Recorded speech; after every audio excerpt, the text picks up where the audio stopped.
What's up? It is Friday. It is Stash Wars Live, and we got a full panel. I love it. This is the kind of Friday I like to have, a full panel Friday. Stash Wars Live. Mike the Six Slayer chilling with Mark the Honorable Villain and our two guest panelists we have. The Southern Comic Geek, Jason. What up, my guy? What's going on? And then we got the Royal of Foils. What's up, my guy, the Cedric King? Tony, what's up? Hey, how have you guys been? That's Neil before me. Hey, you know, it's always great to be in your presence, your grace. So I love it. Thank you. Of course, thank you. So we have a jam-packed show. If you're on IG, we're simulcasting all across all of our platforms, IG, YouTube. Subscribe to all of our channels, Southern Comic Geek, Signature King, and the Six Slayer Station. Subscribe to all of our handles, the same handles on IG. Hop over there and like this video as you guys are hopping in. We already got some comments. The Claw, I'm glad you're here. We're about to show some stuff in a minute, man. The Comic Collector is in. What's up, the Comic Collector? So we already getting started. The Claw, we about to dive in really quick. So please stay tuned because we're about to show you guys a bunch of stuff. But please subscribe if you're coming in from Jason's channel or you're coming in from Tony's channel. Please subscribe to the Six Slayer Station, and all the people from my channel subscribe to the Signature King and Southern Comic Geek because we're one big network, one big family. But anyway, enough of the mushy stuff. I breaking news. So I didn't even want to talk about this, but we got breaking news, and I'm just curious before we dive into the meat and potatoes of tonight's show. I wanted to get you guys' thought on, we already heard that the band is returning. Jeff Loeb, Jim Lee on Hush, right? So that's happening starting in March, right? So we were all kind of jazzed and getting ready to, put that in our pool. And then bam, Jorge Jimenez drops this on us. And Jorge Jimenez and Matt Fraction are doing Batman starting in September, and it's going to be a #1. So they're renumbering Batman again for the 4th time in history. So the 4th time in the 85-year history of Batman, they're renumbering it, and I'm trying to figure out why. And I kind of got the answers, but before I do, anybody want to just give your initial reactions to Matt Fraction writing Batman for the first time and Jorge Jimenez continuing on? And so this is his 3rd writer. Matt Fraction's cool, man. His run on Hawkeye, his run on Sex Criminals, I like him there. But I'm kind of iffy seeing a new #1, man. This is the 3rd new #1 in what, 20 years out of those 80 years. Third and less. Yeah. Third and less than 20 years. Third, because you got 2011, 2015, 2016, and then now we're at 2025. So yeah, man, really in a 9-year and oh yeah, my math was off. But it's not in 20 years because the New 52 started in 2011. Yeah. So Jason, what's your thoughts on this new renumbering of Batman? Yeah, I get it. I know why they're doing it. Obviously, it's a big boost to sales, even though they're really wanting to set a record like they did with Absolute Batman. With Jim Lee being on it, the new #1, they're probably expecting to do just that. I hate it. I don't like the renumbering myself, but I get it. And I figured this was going to happen. Tony, what are your thoughts? Yeah, just to echo off of what Southern Comic Geek said. Yeah, I think it's a big cash grab. However, it's great to change things up a little bit. I know I enjoy some new stuff. So who knows? Maybe this would be a very iconic run. Maybe to gather a cult following, but time will tell. But overall, yeah, getting a new number one is it's always controversial, but we'll see. Man, I think we're all on the same page. And SEG, you hit it on the head. End of the year cash grab, copy and paste from Absolute Batman. Absolute Batman was the number one selling comic of 2024, and it was almost like a buzzer beater shot at the end of the year. You know what I mean? Yeah. And so they did it right. And one of the other things, just to echo that, that's a trend that DC does. I was going to look at the cover. That's a trend that DC does a lot. Okay, just a quick story. People talk about Doomsday Clock and the delays. You guys remember that? Doomsday Clock, and there was a huge delay in Doomsday Clock. But that's from our point of view because we're the consumer. But when you start talking to the people that were creating Doomsday Clock, they'll tell you a different story. They'll tell you that DC forced them to release Doomsday Clock 4 months earlier so that it could reflect on the end of the 2017 books. Okay. Doomsday Clock was initially supposed to be in the following year in April. Okay. And that's why issue number 2 came out in that month, the very next year. And it was because that was when Doomsday Clock was supposed to come out. And so DC does that a lot, where they'll come out with something at the end of the year to try to, pad the stats toward to make it look like they had this flourishing year. And I'm still curious about Absolute Batman. I saw Snyder at MegaCon, and I was actually at that panel where Jorge Jimenez was there, Rafa Sandoval was there. So there, some big DC artists and talent was at this panel. And I'll tell you, Scott Snyder spoiled Absolute Batman in issue 15. He told us when the Joker's coming in. He told us all this crap. He told us that there's going to be a new metal. So there's going to be a trilogy. So just know that the metal's not over. It's not over. Okay. I want it to be over, but it's not over. But anyway, my point is, I was curious about how, Absolute Batman having legs. And then after attending one MegaCon, I saw that a lot of people really like Absolute Batman, and I think it is going to have some relative staying power. But as we get back to the actual release of this Batman number 1 in September, it's a total gimmick. I absolutely hate renumberings on legacy type titles.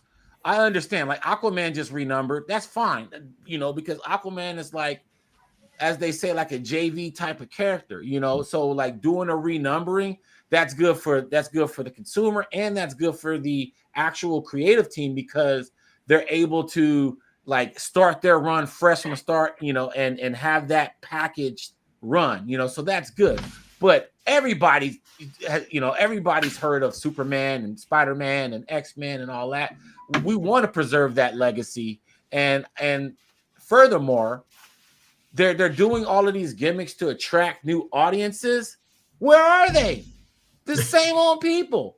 The thing is, we're gullible as comic book collectors. We got to get a new number 1 regardless, because we think it's historical in our own mind, so we're going to get it. So they're preying on us, right? Because are you guys getting a number 1? I'm getting it for sure. I'm definitely getting Batman number 1. I probably will. Yeah. Yeah. You see what I'm saying? So like they know. So it's to me, that's the biggest lie any major publisher can say is they're renumbering to get new people on, but it's a bunch of the same old people lining up to get the new run. That's what it is. And the people that were kind of sleep behind the wheel, they're the ones, waking up. And you know what? I'm gonna get back on the horse and try Batman for the first time. But I mean, Matt Fraction, though, he's never did Batman before. So I'm curious about that. I know we were talking earlier, Mark, about Jorge Yeah. Jimenez staying on, right? And you had Yeah. issues with that. Yeah, I wanted to pose the question to you guys. What do you guys think about this? Is Jorge Jimenez's third rider, and I'm in the boat that I like to see if it's a new number one. In 2011 we had Greg Capullo, Scott Schneider. Snyder had a little experience on Batman before, but it was a new pair up of him and Greg Capullo. It felt like something completely different. And then it was David Finch and Tom King, and that was something completely different. And and I think I'm a little disappointed that it's still Jorge Jimenez. No problem with Jorge Jimenez's art, but when it's a new number one, or I want it to be a new creative team completely. Do you guys That feel makes anything sense. about that? Yeah, I can understand that, but I think it comes down to pages and what it costs per page for Mr. Jimenez. He's good and he's less expensive versus like a David Finch. David Finch is just as good, but he charges more per page.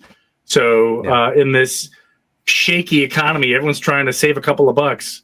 I don't mean that in a negative way, that they can hire somebody in like and undercut everybody. Jorge Jimenez is incredibly talented, obviously, because he keeps getting picked. But I think it comes down to just dollar and cents. They can get the same quality with going Mr. Jimenez versus bringing in, like, if they had Jim Lee do it, this book would only be, it'd be a limited issue run, 6 issues, and that'd be it.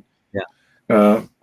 Fantastic points. Where I go with it, I'm kind of happy that Jorge's staying on.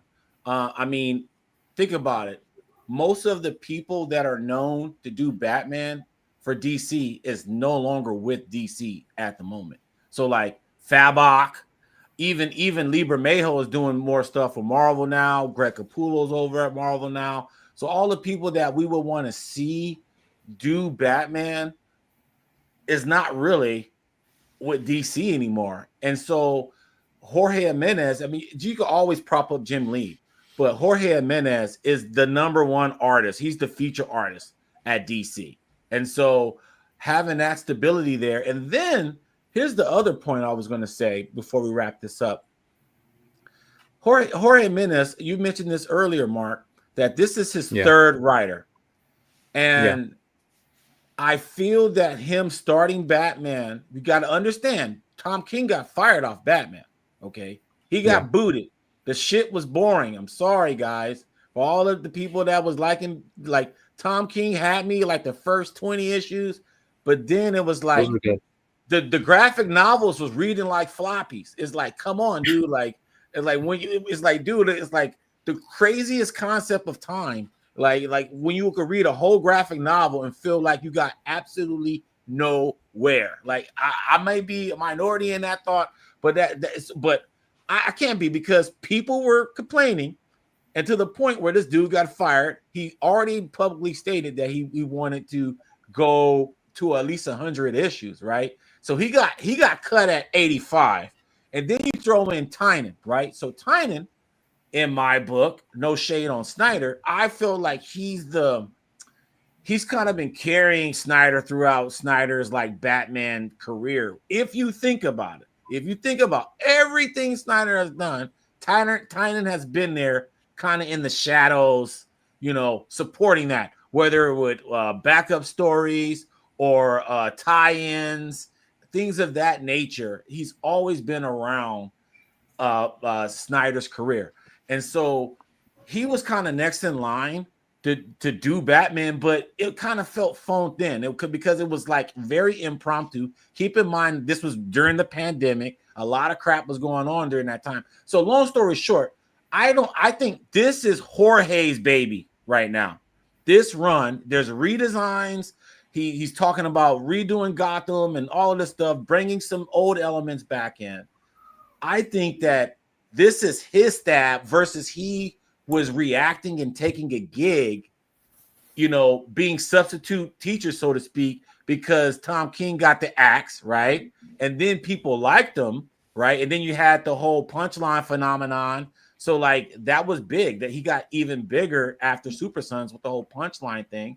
But then Tynan is, you know, a rock star with indie stuff. And then, you know, and then they gave him Chip.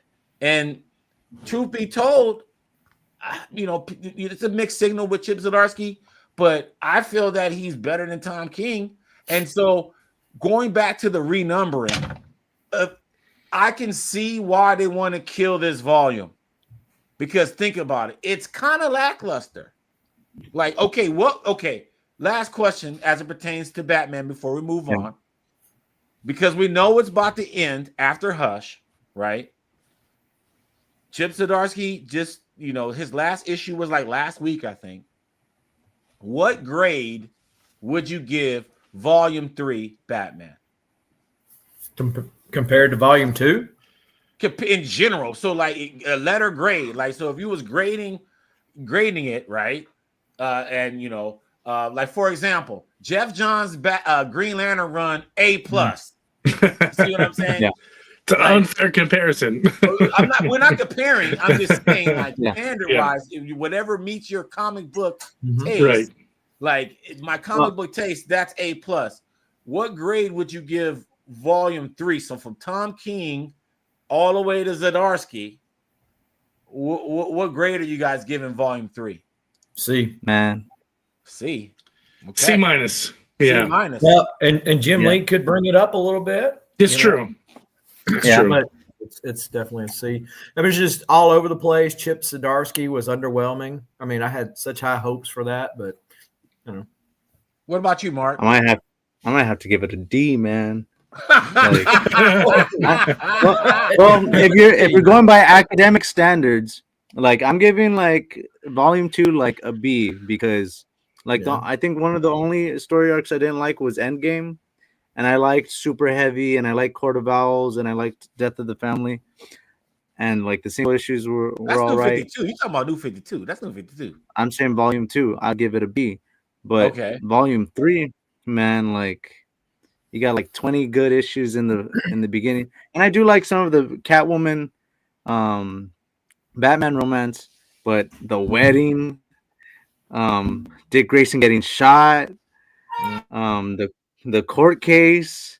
I didn't really like City of Bane that much, and then I think Tinian phoned it in, coming in late, replaced Tom King, and then I think Chip Zdarsky was kind of too off the wall, and man, that's like what 20?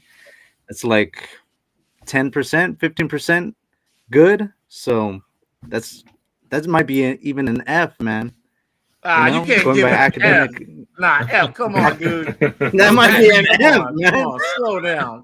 F. He did say might. He did say might. F is just absolute trash. It ain't trash. Jim Lee might give it extra credit though. The best artist, like the art, like what a waste of great artists, right? Like he would do stuff like it'll be a fight scene and they're talking about getting coffee. You know, like the dialogue is doesn't really match what you actually see. But anyway, I digress. So just as we conclude, they are renumbering Batman in September after Jim Lee, Jeff Loeb, Hush 2. Chip Zdarsky just ended his run with Jorge Jimenez. Jorge Jimenez is doing a Superman story in the summertime, and then in the fall, he is returning to Batman with Matt Fraction with a #1. So Batman Volume 4 will be releasing sometime in September. I would say somewhere around Batman Day, because Batman Day is in September. So that's a good point. I can see that happening. But I don't really have any issues with the new design. It's not that big of a deal. It doesn't look like it's far off what I've been seeing with Jorge Jimenez this whole time. We've seen all these Zernar costumes and stuff. So like, and then he had another costume back in the Joker War. So I mean, Jorge has been all over the place with his Batman costumes. So I'm not making a big deal out of whatever, you know, what we just saw here. Like this design, it's cool. It's not like it's not radical, right? It's not nothing. It's not anything like earth. Yeah, it's pretty standard. You know, he didn't try to go above and beyond. He didn't try to tweak it too hard, which I feel would have done a disservice. Yeah. Yeah, I'm not absolutely. mad at it. All right. It's not 90s Batman with like 3.5 foot long Kelly Jones. owl. Kelly Jones, right? Exactly. Yeah. All right, guys. So now we're about to get to our next topic, our main topic. I'm a huge Batman fan, and my one prediction was when Mark and I were talking about art, and we were talking about Batman Volume 3 is the only issue number one is the only traditional composed art since the 1940 Volume 1 Batman number 1. Court of Owls, it was done with blue lines and then pencil, so 2 separate boards on that. And then now we have Volume 4, and we all know Jorge Jimenez is Bobby Digital, so it's definitely I'm feeling good. I'm feeling good with that page we got during the what was it, the Comics Art Live this past fall. So I'm really happy about that. That was a come up. But yeah, anyway. So now we're getting to our next topic. There's a Stats Fans Picks of the Week, guys. And so basically all week long, gentlemen, people have been DMing me photos of things that they wanted to showcase and wanted to share. And so we're going to show things, and then you guys tell us what you think about what you see. So first off, Mr. D Claw last week, he was such a champ in the chats last week. We were talking about MegaCon. We were there. He was there. I didn't meet him. I wish I could have met him. But he was chiming in about his experience, and he wanted to share. He mentioned in the chat that he wanted to share a little bit of loot that he got at MegaCon, and so that's going to start it off. So we're going to start off with Mr. DeClaw. So this is what he got. This is some of what he got at MegaCon. Okay. Ooh. Okay. So we got a 5-pack. What y'all see? What comes to mind first? What y'all see here? The Sam De La Rosa signed Venom Lethal Protector. Yeah, that's what caught my eye too. Yes. I mean, it's all great. I mean, they're all gems. Don't get me wrong, but that's where the eyes went. Straight to the and he mentioned that he got the Sam De La Rosa SIG at Mega. And then I see Frank Cho. It looks like in the top right corner. That looks like Frank Cho's SIG. And then I believe this is Greg Horn at the bottom with the Elektra and Red Sonja. But then the Claw, you stymieing the 6 layer right here. Who's the signature on the red Sonja, the white cover with the green SIG? Who's that? Yeah, I can't quite make that one out. Yeah, I don't know that one. Yeah, I'm trying to think I of would who definitely was like there. to know that one. So this is D-Claw 04. This is 5 books that he got signed over at MegaCon. I think he said he got like 30-something signatures. That's a nice haul. That's a nice. Oh, here we go. He just mentioned it. Jim Zub. He's part of Comic Sketch Art. Okay, have you guys heard of Jim Zub? Yeah, I know. Yes, Jim Zub. I don't have any Jim in the collection, but I know who he is. Okay, I don't know. Okay, so now we're moving on. Okay, so D-Claw, thank you so much for sharing. I told you I was going to do this. And then so now here's Tone Alone. This is Tone Alone. Oh, wow. Yeah.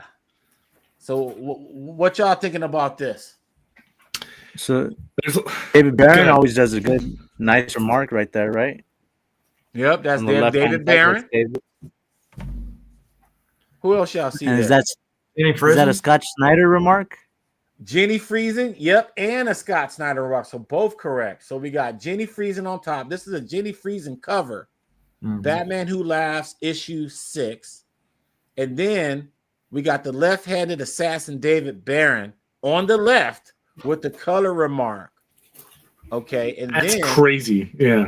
And then he got a Snyder remark because that's crazy too. Because one thing I was gonna say was that Snyder's line at MegaCon, because he shows up only starting on Saturday, there's a huge log jam. So I can only imagine. Getting little things like this is harder and harder to get.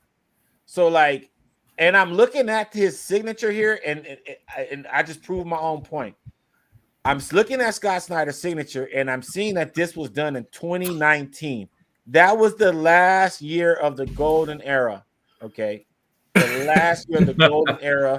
You know, people were still riding on horsebacks and shit. You know what I mean? Well, what era are we in now? Oh my God, man, oh man, that's The Dark that's gonna be Ages. another Dark Ages. topic for another show, Tony. What era are we in now? Jeez, but this tone alone, you know, this is a scrappy ass six layer here, so I know for a fact there's a story behind that Scott Snyder Batman Who Laughs remark. I just know that, especially knowing that this is 2019. And then he got Jenny Friesen. I wonder where he got Jenny Friesen. So yeah, okay. So there's that. But what over y'all approve of this? You guys approve? Oh, A+. It's beautiful. I love the sketches. It's gorgeous. Very jealous. There we go. Okay. Now this might be something that SCG might like. Now this is from the Endless Collection here. This is a double page spread from holy moly. Lantern 80th anniversary. Okay. Oh, smokes. Yes, this is Doug Mankey. Mm-hmm. As you guys know, his unmistakable style. This is my boy Chris's piece. And believe it or not, this is a double page spread, but he has the whole, I think it's an 8-page story. He has the whole story. But he's got the entire story. That's wild. This is crazy, right? Like, am I the only one like wowzer on this? No, I wish I had it. Yeah. I mean, that's wall worthy. Spent a lot of time on that. Yeah, I actually saw this in person last year in Kansas City. I had no idea somebody that I know was going to get it.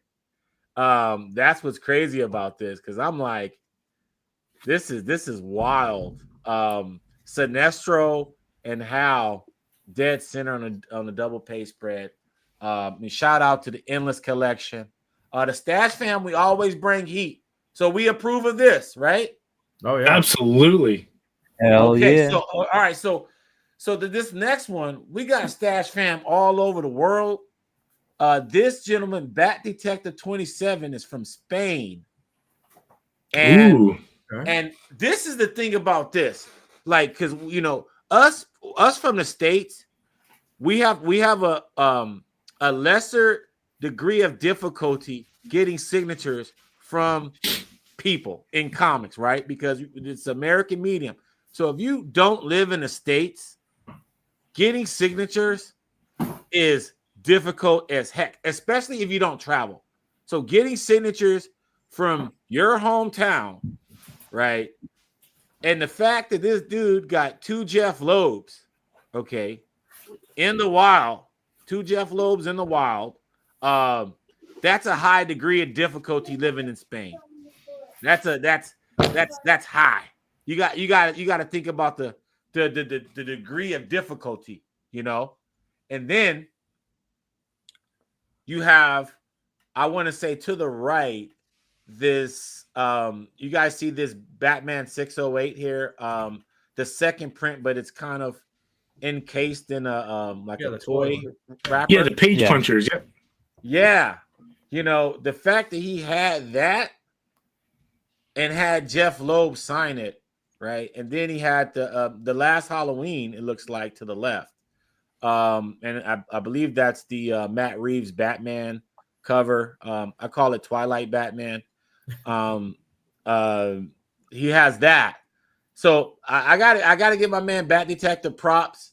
And you know, as we know, like if you live like in a small town anywhere in the States, you know it's hard to get Jim Lee signatures and Bill Sienkiewicz's and crap like that.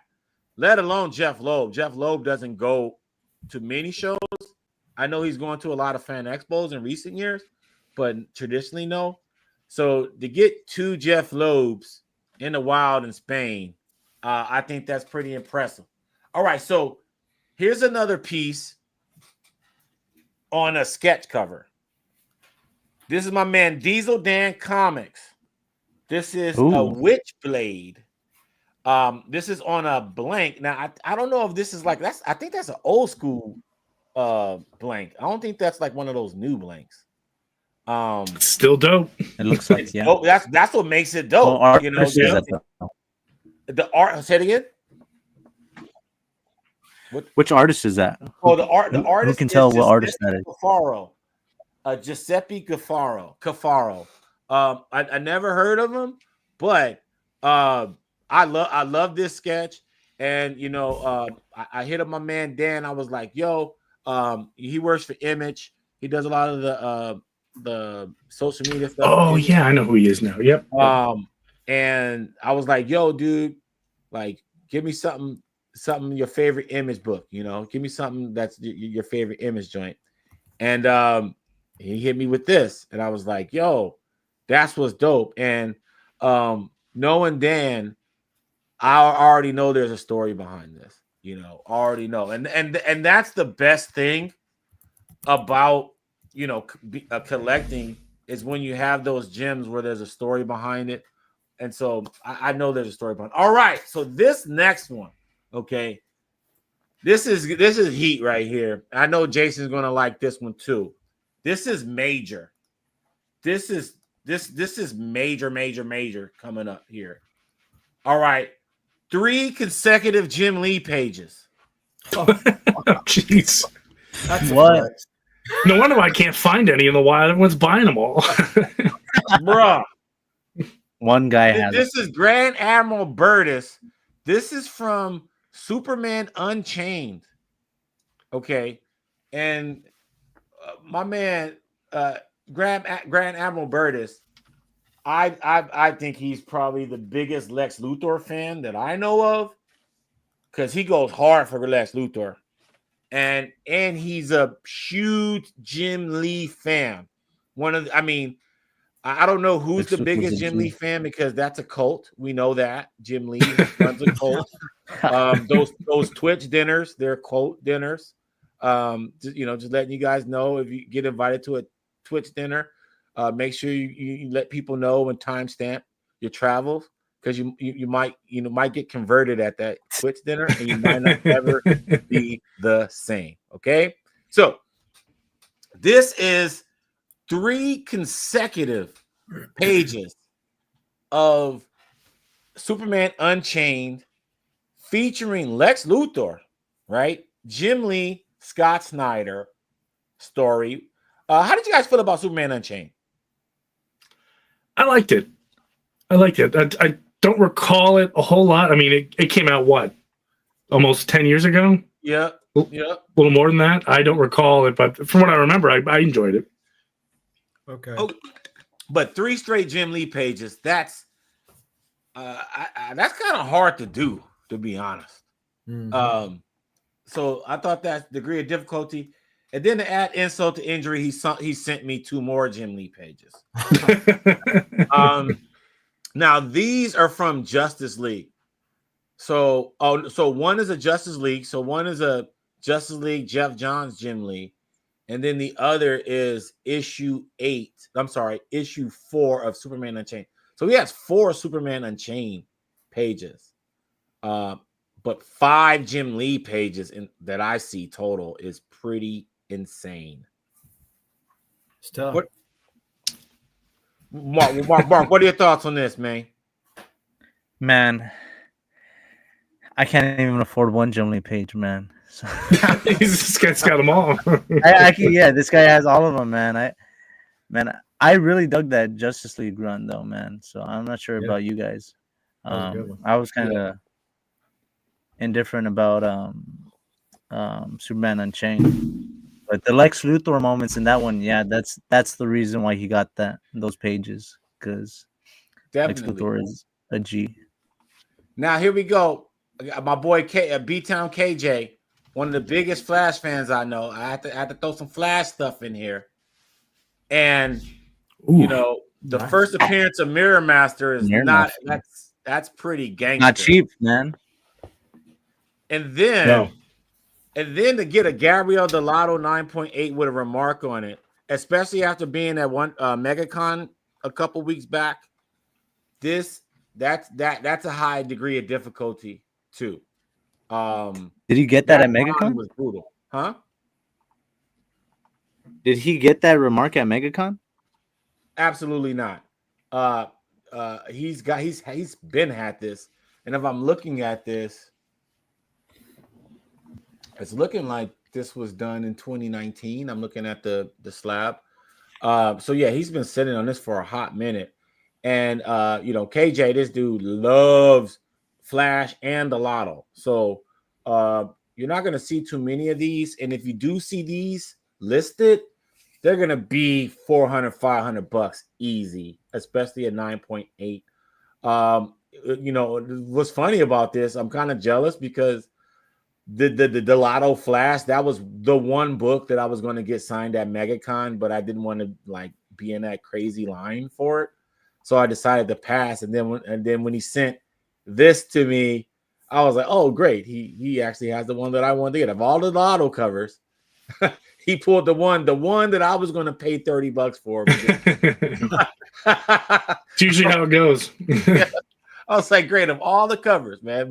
But I don't want to downplay the Silver Age books. Especially when you get these Silver Age first appearance books. I give props to anybody that has that range where they kind of dabble in kind of a little bit of everything in the comics. And so we got a little, modern, some bronze and silver. And me, I'm a sucker for DC Silver. So kudos to KJ on that. And then another guy from Spain, Crónicas de Gotham. Now dig this. He has a Jeff Loeb. And what I like about this, Superman Batman Public Enemies was like one of my like things that made me fall in love with comics. And and then they ran into Jeff Johns and Jesus Marino. Like in Argentina, like when does that happen? Like how lucky do you have to be to run into Jeff Johns and have a Green Lantern #1? And then I'm gonna say that's Jesus Marino, maybe On the those bottom. remarks. I'm gonna say probably that's Jesus. But damn, like I said, high degree of difficulty. You run into a legend like Jeff Johns in freaking Argentina. That's pretty crazy. Like, like how, what I mean? That's like, oh, you had some random McDonald's in Sunnyvale, California, and you run into Jim Lee. Like, you know what I mean? Like that's you models. That's what it's like, So yeah, and then last but not least, guys, I know some of you guys may have seen this on Instagram. It's quite a head turner. But my man Sammy Bat Fanatic just blew it up with this. Oof. Yeah, Man, this is just insane. Wild. Okay, so I don't know. They had a blank for 655. yes, okay, so that was the Comic-Con exclusive for 2023. I got one. Okay. But what's crazy about this, guys? Okay, so the Joker piece we've seen, that's made an appearance on this live before. But this Batman was just recently acquired at MegaCon, and I actually saw this in person. And I'll tell you something, it looks better in hand. It looks digital in hand. It's crazy. And this dude did And this done within a day, right? He did this in one day, like nothing. He was. Let me tell you something. Lieber Mayho was banging these out like hotcakes. Like this dude is so good. I think Batman Statue Collector got a Two-Face from him, but there's a couple other people that got high quality Lieber Mayho art on the freaking spot. And I was in that line, man. And I walked away with nothing, man. I just wanted to remark. I was like second. I was second on Saturday, second in line on Saturday, and I think I was maybe second on Thursday too, the first day. So I don't know how those people got art, man. Man, you was snoozing, man. These dudes were actually getting it. There's no way like you can get a piece of art like this casually at a show. You got to be on it. You know what I mean? Like, excuse me, the people at MegaCon, I would say, I haven't been to Heroes yet, but for it to have that huge celebrity factor there and all the other stuff that a major Comic-Con has, it had a lot of comic book fans there. They're, there for comics and there for the same things that we're there for. And so you have to really put in the work to get what you wanted. Because if you're thinking about it, there's about 10 to 15 other dudes thinking about it too. And you got to outwit them, outsmart him. Now, Sam, I'm not going to let his secrets out there, but he's no amateur when it comes to getting stuff like this. So I'm not surprised that he was one of the first people at the show to get anything from Liebermejo. So, but he got this Batman, and the Joe. I just have to say that this is probably my two favorite sketch covers. Like, to be honest with you, because Liebermejo is in my top 5 Batman artists. And so seeing something like this is just absolutely breathtaking. And yeah, Comic Cap Collectibles, thank you for joining us, man. We're just going through the Stash Fan picks, and this is our last entry. Bat Fan Addict killing things with this Liebermejo combo of Batman and the Joker. Guys, okay, so what are your thoughts on this? Yeah. This is just overkill, right? Oh yeah, amazing. That's a tough one to beat. It really is. Shout out to him for getting it. Double shout out to Lee for just putting him out like he's a machine. Yeah. Okay, so now we're getting to the meat and potatoes of tonight's show, and that's really, we're talking about timeless comics, all-time comics, however you want, whatever synonym you want to describe it. And why are we doing this? Why did I want you guys to do this? And it's mainly because it gives us the opportunity to kind of give, our philosophy on what we think is key, what's important, what's symbolic, whatever, right? And then for me, I also wanted to know, will there be some overlap? Like, are we, do we think kind of on the same lines on certain things, right? So because we're all expert collectors here. So if more than one of us pull a same book, that book has to be significant. It has to be. You know what I mean? Because we're well versed in comic book history, well read, and all that stuff. So for everyone out there watching tonight, we all 4 of us are going to share 5 comic books that we all believe are timeless, meaning that it could be something from the past or something that's more recent that we think is going to be timeless in the future. So that's another flip too. Okay, but generally speaking, like the graphics at the bottom of the screen, we'll all agree, right? These 3 issues that you guys see at the bottom are all timeless comics, correct? Yeah. Yep. Right. All iconic covers. All iconic covers, iconic stories, iconic first appearance, all of the above, right? And so this graphic at the bottom is an example of what we're talking about. But here's the thing, and this is what I find interesting and fascinating about comic books. There's comic book collecting, and then there's comic book significance, right?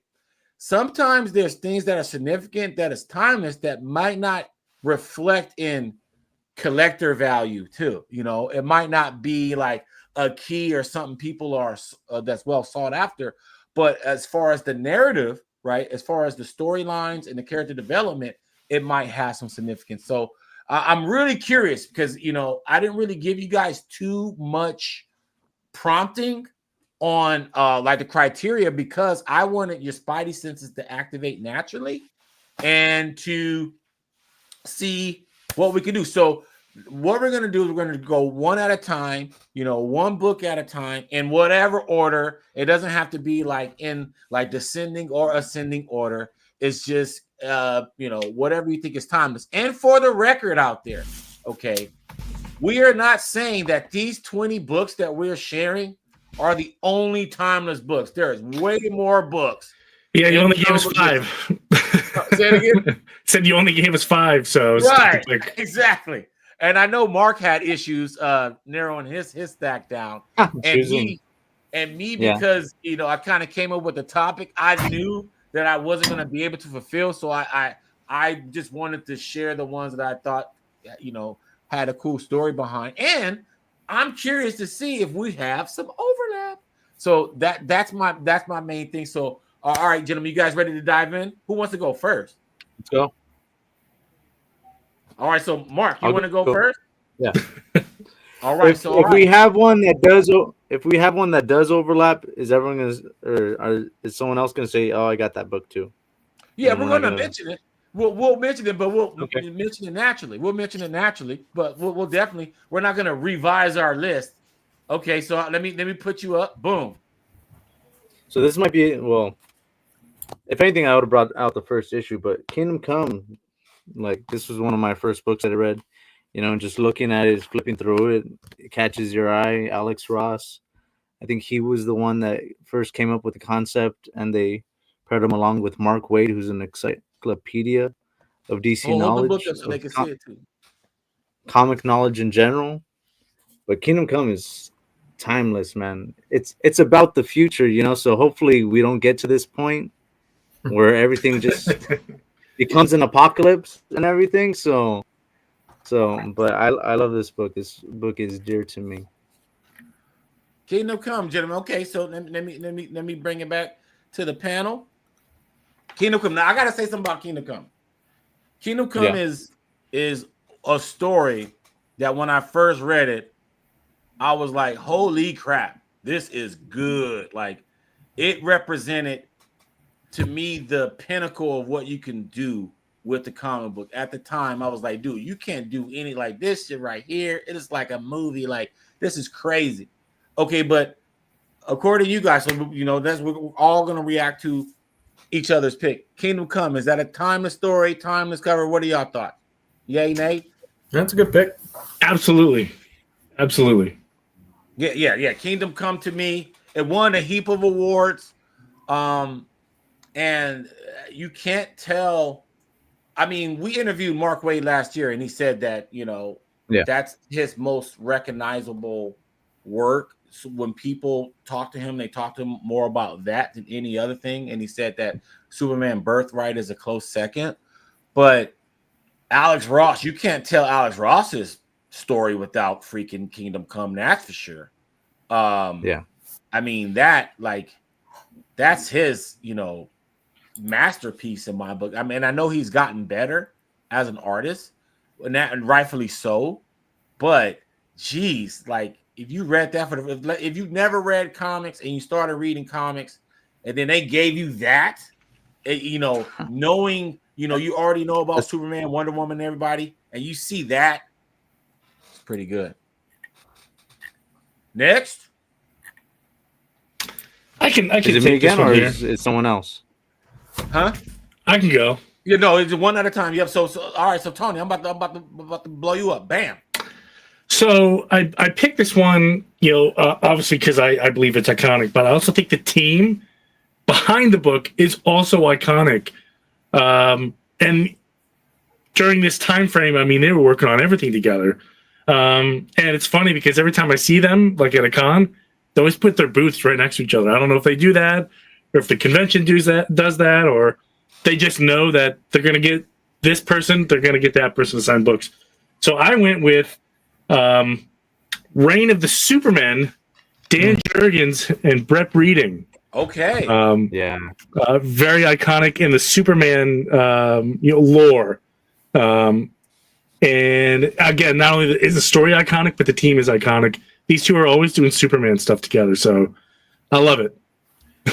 Man, I Reign of the thought Superman. about pulling out that. Yeah, I did too.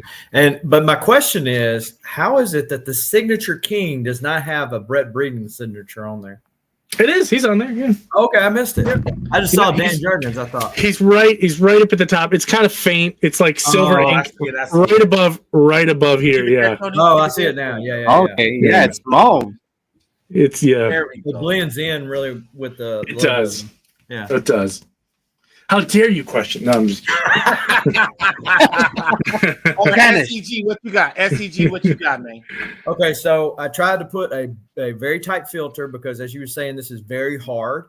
So stuff that's relevant not only to a comic nerd, but relevant to like pop culture in general. Wow. And I tried to not have overlap. So we'll see if that, because I knew there was going to be some heavy DC stuff tonight. Okay. There we go. I knew it, man. I knew he was gonna come with the variables. All right, so let's just start off. Giant Size X-Men #1. Yeah. X-Men was a failing title. They reboot it, come out with a whole new diverse team. If super still fairly rare at this point in comic history.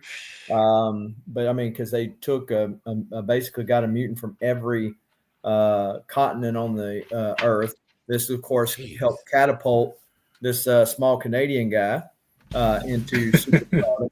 And these characters are still known today, whether it's from the X-Men 92 cartoon or you played the arcade game back in the day. Most of these people recognize most of the people who made their first appearance here. Wow. I almost pulled this book out too. Yeah, good choice. Wow. All I gotta say is wow. That's like major heat. Like, I'm a DC guy, and I know the significance of that joint. Like, people will skip work to go get that book from the comic book shop when it's available. That's insane. Giant Size X-Men has made an appearance on Stash Wars. I like that. I give you that. Okay, me. I'm starting off. I'm thinking iconic. I'm bouncing all around. As you guys know, I'm Six Layer kind of rolls around in the realm of DC just because of that's just kind of how I grew up.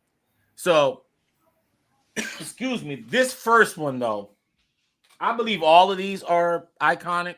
So I believe that none of these books will be something that's like obscure or anything like that. So I'm gonna start off with this one. Was just chatting with this dude earlier today, and I want to bust it out. Bam! Daryl Banks on this iconic Green Lantern 49. Okay, Sector 2814. Stand up. Okay, represent. Sector 2814. Stand up. Let's represent, baby. Let's represent. One of the best. I love this cover. You guys know what's up with this, right? This ain't Oh, One yeah. of the best covers of all time, man. This is insane. He said that this was like one of the easiest covers he had to do as far as not having to go through so much red tape. Like, it was like very easy to compose. Like, they approved the idea pretty much from the jump. This was meant to be. This has been homaged a few times. And so that's another sign of timelessness when they start homaging the death out of things. This was homaged. It was even homaged within Green Lantern. Okay. So I had to give a shout out to the OG Daryl Banks. Got this signed by Daryl Banks last year at Memphis Comic Expo. SEG, you were there. And and then I've had this signed by Ron Mars years ago. I think like 2018 or something like that. But meeting Daryl Banks for the first time in Memphis was a treat. I had to give him a shout out. But DC fans, GL fans around the world, around the universe, knows what's up with Green Lantern 49, a timeless cover. You guys agree? Absolutely. Green Yeah. Lantern, it's a big story for him. I almost And a picked good a story. book very close to that issue, not to spoil anything for anybody else that might bring it. Myself, Okay. because of the storyline. Yeah. All right. So since you won, you going next, Jason. Up, I'm on again. Yes, sir. All right. Round 2. All right, so everybody is more familiar with geekdom nowadays because of the MCU movies and all that kind of stuff. But even before then, this was a huge crossover in the 90s that spanned across the books and thought to make waves. Certainly put that purple guy, not talking about Grimace, but talking about Thanos. There we go. On the market. So this 9/8 too. That's incredible. well, this book right here, I got signed in 2019 by Jim Starlin and Rubenstein. Had it raw, and George Perez's last signing that he did for Clan McDonald Comics, I sent it to them and he signed it.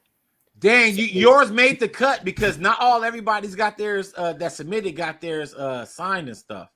So this is one of the last books, obviously, he signed. Not to mean it was the last one, literally, but the last batch, certainly. And I sent it in, and it came back a 9/8 after all that time. So that was kind of amazing. But, yeah, so signature glory right there. But, yeah, I mean, everybody knows who Thanos is now, even if they're not a comic person. So that's incredible that it's a 9/8. It spent some time out of your hands. You don't know what's going on with it.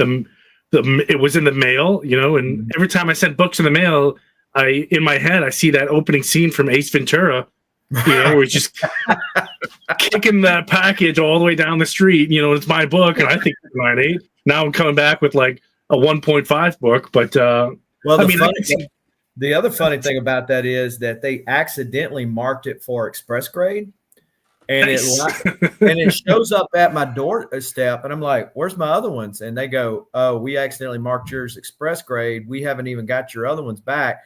It's a freebie. It's on us." And so I got that back before the other ones came back. So it was pretty dope. But my original cover had the horror story of having a tape pull right down here. And so when I bought this copy to get specifically signed, for it to come back a 9/8 with all three of them on there, it's just one of the favorites in my collection for that reason. Insane. Mark, what you got, man? I got I wanted to bring diversify a little bit. I have 2 Marvel, 2 DC, and then 1 indie. But this is probably one of my favorite Marvel stories. Fearful Symmetry, Jim DeMatteis and Mike Zeck on here, and then Bob McLeod inking. So we interviewed Bob McLeod. But I read this as a kid, man, and I always thought that this was really like a step away from the regular Spider-Man stories. And it's very controversial the way that Craven died, but I think J.M. DeMatteis gave it a lot of respect. And just the Mike Zeck art, man. Yeah, got to work on the glare. Try to move it so it's not glare. Yeah, let's get a close up. Just the Mike Zeck art, man. Just so I'm not familiar with this, guys. Let me know. Like I said, I'm ignorant. So the other title for it is Craven's Last Hunt. So if you know that one, Craven. You never read Craven's Last Hunt, Mike? Yeah, that's good. Say that again, yeah, what? Fearful. I said you never read Craven's Last Hunt? Mike doesn't read anything that's Marvel, man. I mean, that's like an epic Spider-Man story. I mean, it's great. Saying, it's very dark, which is opposite of what Spidey usually is. Yeah, so. Man, I keep on telling him if he's gonna read one Spider-Man story, Fearful Symmetry. Dude, like that's the one time my narcolepsy kicked in when you start talking about the Marvel stuff, bro. J.M. DeMatteis, man, Mike Zeck. I don't know what else is gonna sell you it. All right, Your Majesty, you're up, man. This next one, I kind of had the same thought. It was tough to pick a single book. In fact, this person just had And a very iconic book published that I'm still trying to get my hands on. And it was kind of like a quote style guide, if that gives you a hint. So, and I think that's a testament to him and his artwork and his ability to draw consistently. Back in the day, people coming on board, they would look at this guy's art and said, "This is the standard, what we want in our comics. These colors, these designs, everything." And that is the legendary Jose Luis Garcia Lopez. Not necessarily the book, just the man himself is very iconic. And yes, I'm definitely going to get him to sign the style guide probably this year. So, he's classic characters, and I think it's great that he got a style guide. It's wild that that they would do that for him. Especially he's getting a little old. You know what I mean? He's not going to be around forever. So get it while you can. Hats off to Mr. Garcia Lopez.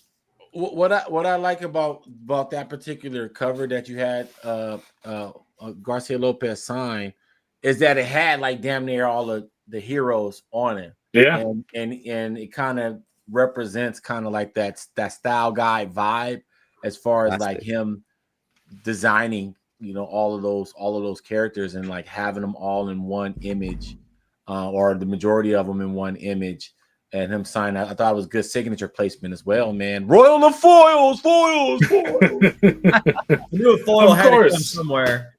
Yeah, of course. All right. So I'm last, right? I'm last. Okay, now this one, guys, I had to go with the silver. I had to throw one Silver Age in there. People don't know me to have like Silver Age, but I got a ton of Silver Age stuff. Of the stuff that I like, Batman, and then try to get DC keys. This is, let me think about this. If we're talking about DC Universe, right?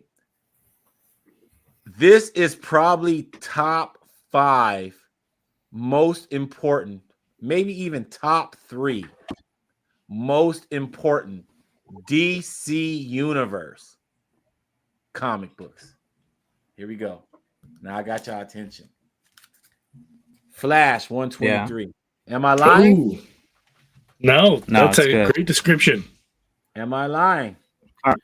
Carmen Infantino, Gardner Fox, man. The original creator of Jay Garrick. Great. First time they met, right? Yep. Most importantly, this is the first appearance of a multiverse in comics. Okay. So this is Earth 1, Earth 2 meeting for the first time, but this is the first time now all superhero comics and comics abroad have some kind of multiverse, parallel reality, whatever jazz mataz. Well, this started it off. This is actually comic book history if you really want to be, straightforward with that. The OG Flash and Barry Allen meet for the first time. So this is like one of my favorite, if not my favorite, Silver Age DC. I would say the only one I would want more than this, and I don't have, I would say Green Lantern #1. And I'm not gonna say the showcases because there's no way, those are like way out of reach, so I'm not gonna bring in the showcase. But like the stuff from the 60s, I would say Green Lantern #1, or The Brave and the Bold, the first appearance of the Justice League.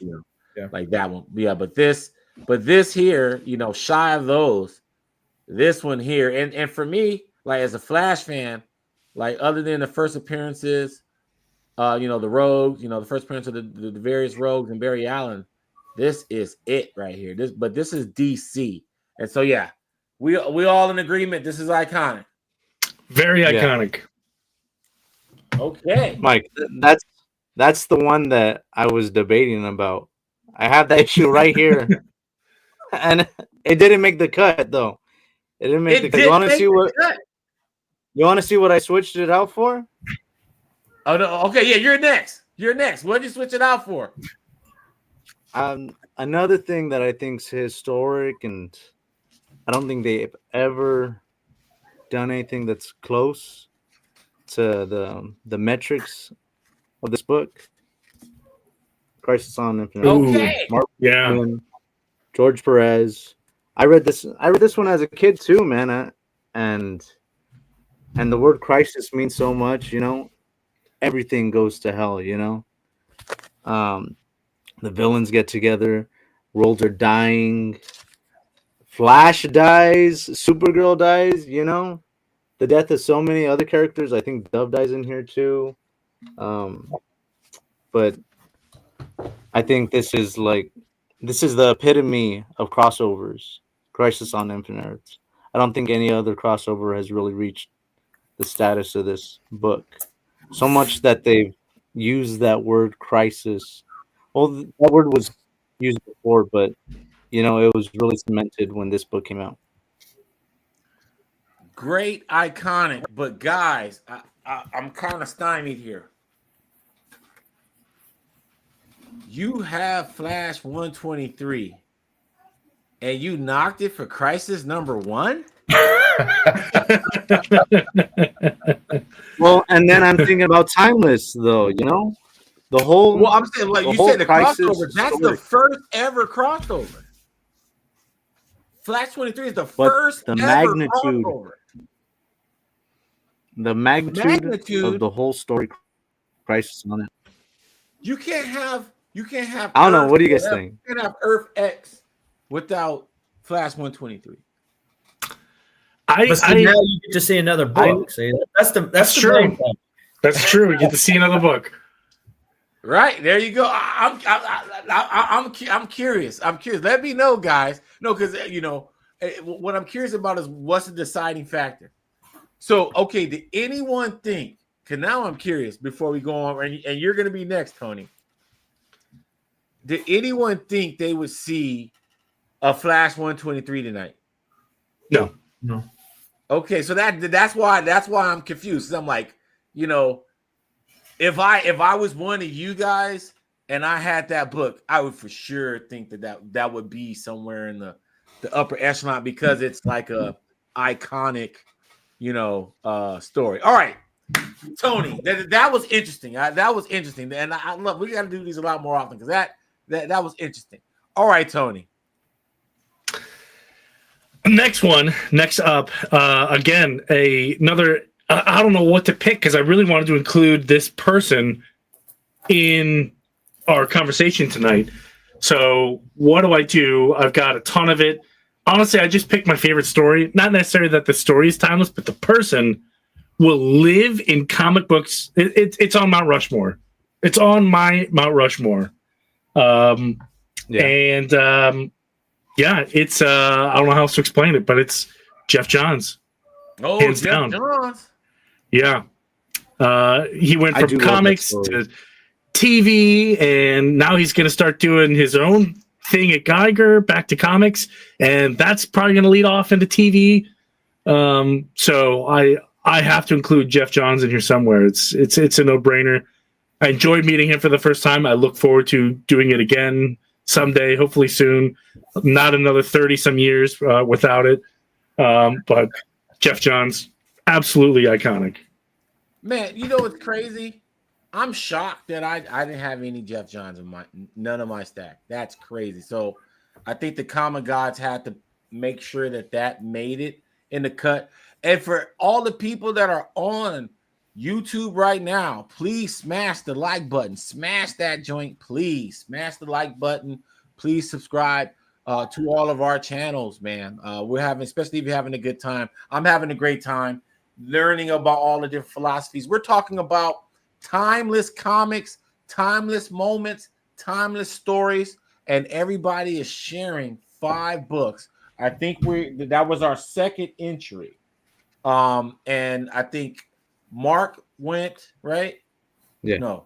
Jason or you, Mike? Yeah. So this will be our third. Mine and yours. We haven't gone, Mike. There we go. Yeah. So you go ahead, Jason. All right. Boom.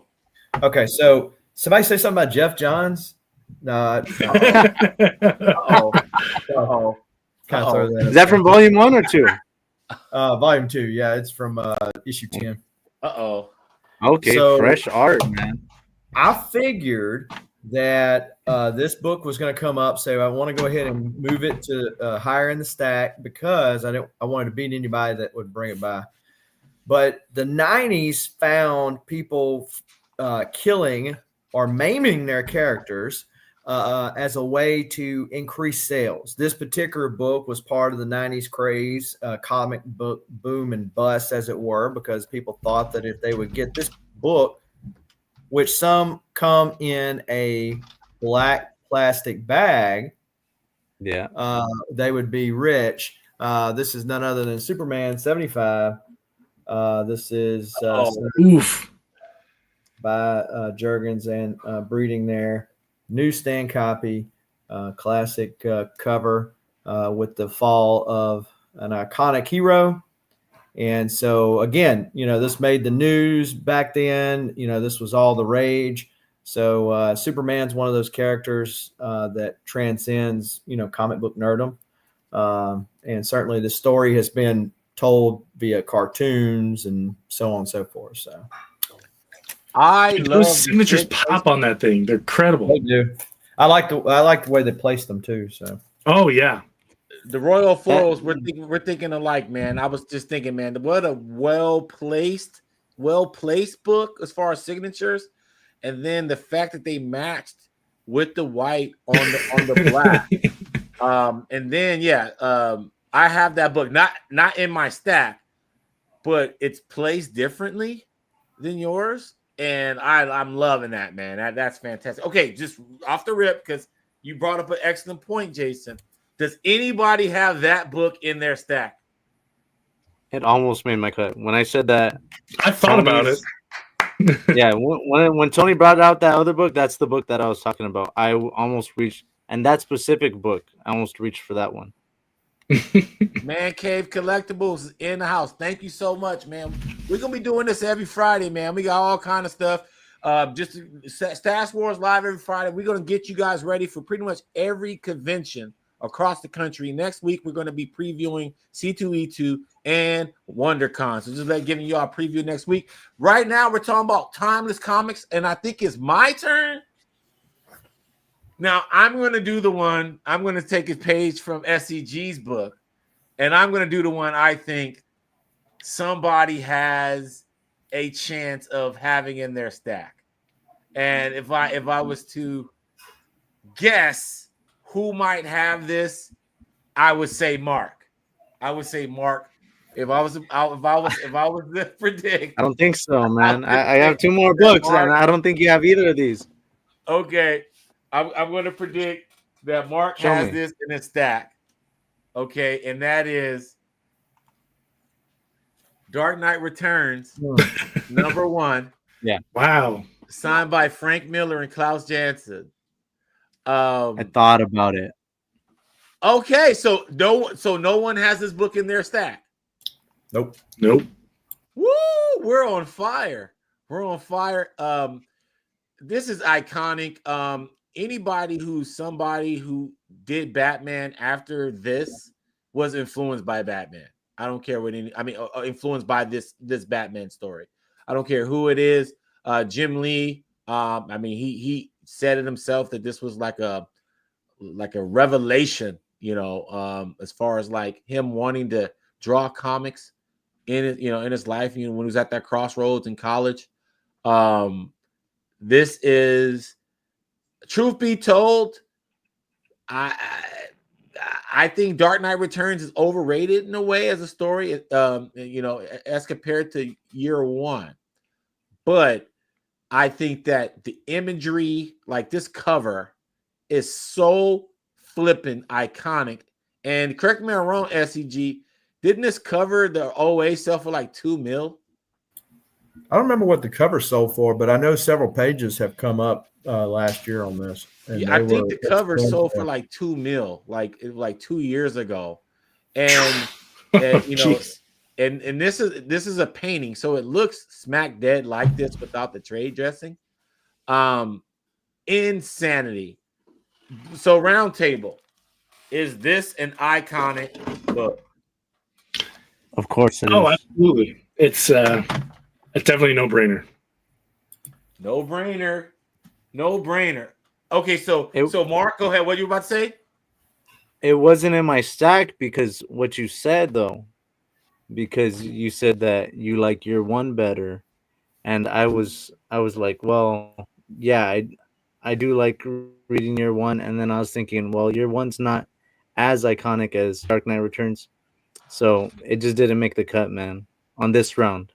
Yeah, for me, my feelings aside about Dark Knight Returns. Don't get me wrong. I thought it's not a bad story. I just think that as someone reading it years later, I was like a little kid when Dark Knight Returns came out. There was no way I was like in the what they call it, the zeitgeist of Dark Knight Returns during the 80s. I wasn't in none of that, So I read it after the fact, and sometimes it's good to do that.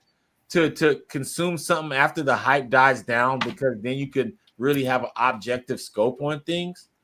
And so buying the graphic novel of Dark Knight Returns and Year One in the same day, and so reading them back to back to back, is, I thought Year One was the superior story. And art-wise too, I thought Mazzucchelli just killed it, and I thought that was peak Frank Miller for me. But Dark Knight Returns is a icon. The covers are iconic. I love the iconic moments. I like the standoff between Joker and Batman and all of that stuff. But as SCG just proved right here, I was saying a few years ago, right? So 2-something million. See, I just knew that off the dome. Man. Because he's got it in the back. He's got it in the back. He remembers what he paid for. No way.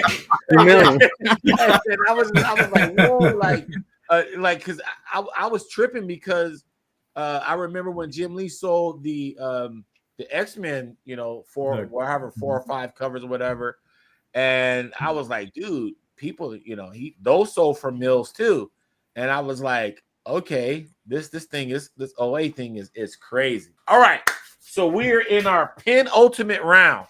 Okay, so we should be on our 4th book, right? Mm-hmm. All right. Yeah. All right. So now we're gonna hit SEG. Boom. All right. So late 80s, early 90s, 4 brothers learn certain skills from a furry creature. Okay. Now, this book was meant to be an homage to Daredevil, or these characters and their backstory was meant to be an homage to Daredevil, and was done when the indie comic scene was rising up. But it took off. Yeah. No one could have expected it. But the bigger thing that put their footprint in history, as it were, was a cartoon that would launch a few years later with several tweaks, because if you read the original, they were much more adult-oriented than what the cartoon was, obviously. And so for this, we got TMNT number 1. This is the Archie. So this is the first issue where they have colored bandanas to differentiate them between their brothers, not just their weapons. And then this is also the first appearance of Bebop and Rocksteady, which would be, people that would show up constantly in the cartoon. So this is the first appearance there. So first appearance in the Crown too.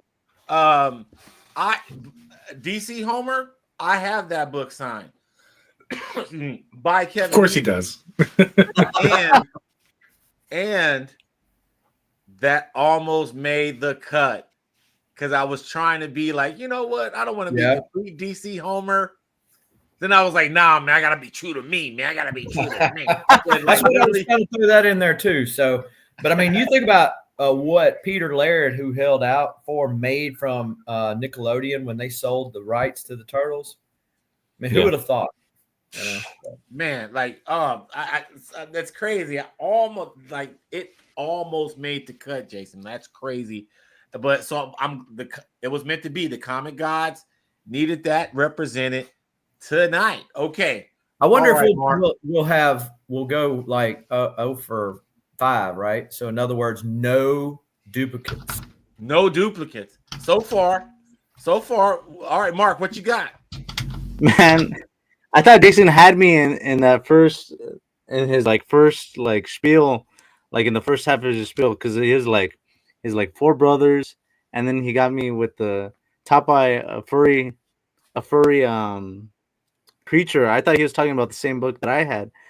I was like, furry creature. I was like, is that their mother or something? But brothers, he was talking. I thought he was talking about this with Jaime, Beto, Mario, and then there's more brothers, but they're not included in the book. But Oh wow, you Love didn't and you didn't Rockets. think Turtles? You thought the Hernandez brothers? I thought he was, dude. I thought he was talking about Love and Rockets. I was like, Holy crap! I thought he was talking about the Hernandez brothers. Wow, But, you're funny. But Love and Rockets, man, timeless. If you read this now, it holds up. It's in the Smithsonian, man, and this beat out Sin City. I was gonna have an indie book, and I was gonna put Frank Miller on the list. Sin City's my thing, or it would have been Hellboy, but this beat it out. If you read this now, it still holds up. It's still ongoing. They're still putting out Love and Rockets today after 40 years. So, and it's historical. It's in the Smithsonian I believe in the Museum of American Culture. And So- and that's the OG first print, 11 Rockets. This is the first print that they did with this cover. There's like a precursor to this that was in black and white, and they stapled it together, and it was on newsprint. But this is the updated version. So when did that come out? When was that print? I believe 1982. Okay, so that's like the first like official Yeah. one. Okay. This is what Not the Fantagraphics underground put out. one, the underground one. Okay. All right, Tony. Well, great minds think alike. We almost had our first, dual issue here, but I have to agree that these people are very iconic, and I went with some Ninja Turtles. Oh, whoa. Okay. Yeah. Got a nice Kevin Eastman signature on here. And this book, obviously the Ninja Turtles are very iconic, but this book is extra special to me. It was the first signature I collected myself from Kevin Eastman, the first time I met Kevin Eastman, and my first witnessed slab. So lots of firsts with this book. And what's great about this book, it's the training manual. So growing up, I got to thumb through it and learn what weapons and moves to use on my other siblings, like the Ninja Turtles would do. So Kevin Eastman is responsible for me, and I was in timeout a lot, with my Ninja Turtle weapons. So I had to see him, had to get it signed, and that's why the Ninja Turtles themselves and Kevin Eastman and Peter Laird are very iconic. But we've already agreed that they were, so there really isn't a debate.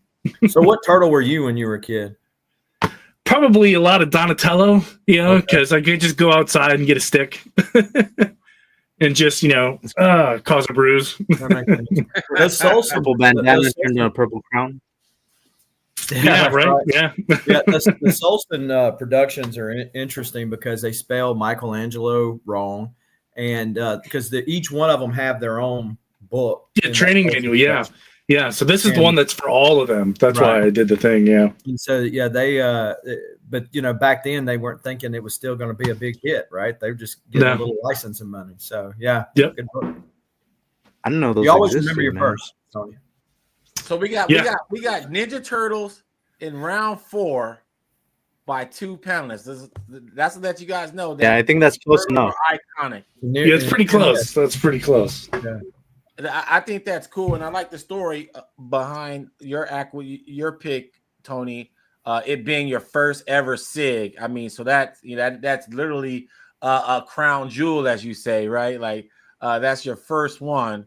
That's when you were a prince, and now you're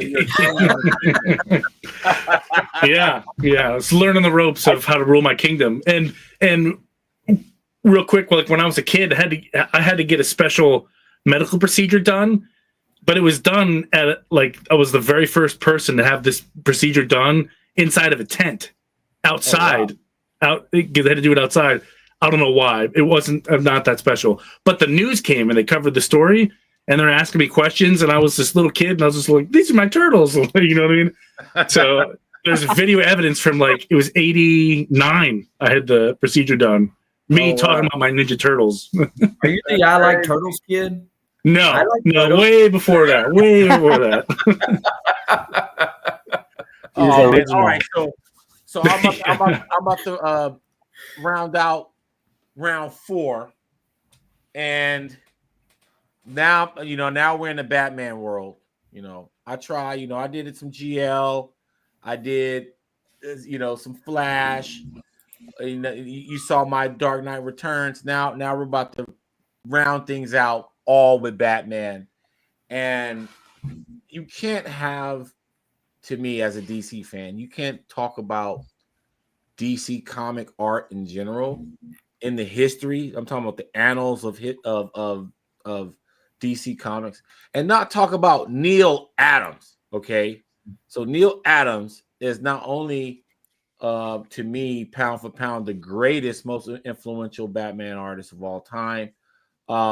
He's influenced so many people, but the Krusty Bunker and that whole legacy is just unmatched as far as the era and just what came out of it. So with that said, what is Neil Adams' most iconic Batman cover? A man of 1,000 covers. Which one is the most iconic? 251. Do we have to answer that? Again? Oh, was that a rhetorical question or? No, answer. Which one? Answer it. 251. It's a 251. What else? Did everybody agree? You got another ones. There's I think that's the most iconic. Which 251 or Green Lantern, Green Arrow. What is it? 76. I'm saying Batman. Oh, Batman. What's Then the it's Ra's al 251. Ghul cover? I forget which one that is. One, Yep. right. But absolutely right, my guys. Batman 251. And it's so clean. It's so clean. This is the first book I ever got signed by Neil Adams, and now I got like over 50 Neil Adams signatures, but this was number 1 of 50. I never forget meeting Neil Adams at LA Comic-Con. I think this was 2018 or something like that. Okay. And he was $20 a sig. Okay. That was cheap.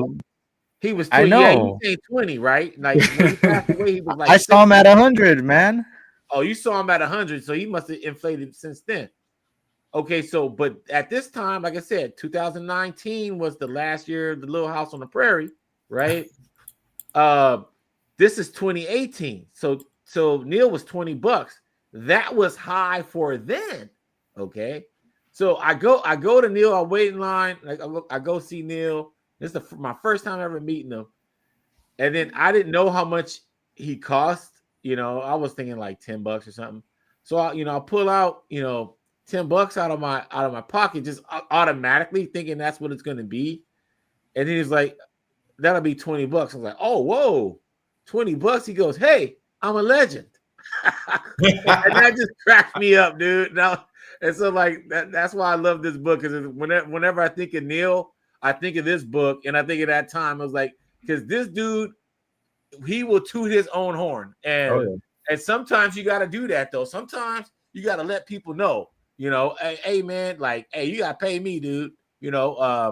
And just the real tangent, this was also during a time where it was the big crisis of conscience.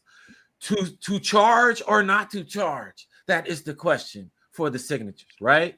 Like that was a big conundrum around 2018, 2019, right? And there was all these theories as to why artists were charging. Oh, because people are flipping, right? Yeah, but at the same time, as I said last week, hey man, it was bound to happen. They were gonna charge at some point. Nothing lasts forever. Like just know that, right? So you want to blame it on the flippers if you want, but really they were gonna, because like Common Sketch Art was already out in 2017. Okay, so they were already, that was letting us know that was foreshadowing today, pretty much. Now you go to a show, it's pretty much like gang blocks. You got the Common Sketch Art gang right here, the Essential Sequential gang. That's pretty much what Artist Alley is.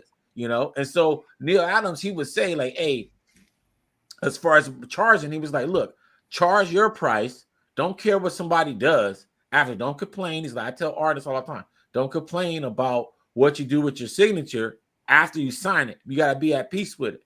But if you, he's like, that's why I charge at a premium, because like, look, I don't care what you do after, I got paid. You want to flip it, dance on top of it, do whatever you want. I got paid. And so, and that's the kind of man Neil was. Neil, this dude, like he had a shop where I lived, like right around the corner, Krusty Bunker. And like, dude, like to see this dude manually count his money on a spiral bound notebook, that's just inspiring. To see somebody, forget QuickBooks, all that. No, I'm adding all my stuff up.